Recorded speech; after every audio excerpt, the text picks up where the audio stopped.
Hey guys, চেনেন আপনারা আমাকে? চেনেন না অবশ্যই, আমি জানি। আমার ইন্ট্রোডিউস আমি নিজেই করাই। আমার নাম দীপ পাতি। দেখতে পাচ্ছেন যে ঘরে আজকে কেউ নেই, এই জায়গাটা ভিড়ভাট্টা থাকে খুবই অত্যন্ত। তা আজকে আর কেউ নেই। ওকে।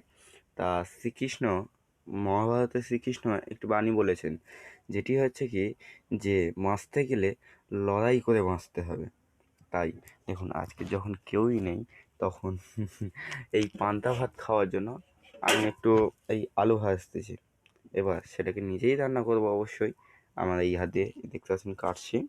ঠিক আছে, এর থেকে আবার ছোটো ছোটো আলুগুলো বেছে নিচ্ছি, যাতে আলু ভাজতে সুবিধা হয়, অন্যান্য তরকারিগুলো করতে অসুবিধা না হয়।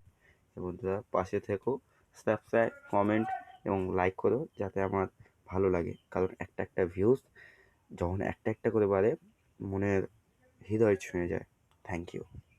Good bye. বা বাই, না না, গুড বাই না, বা বাই।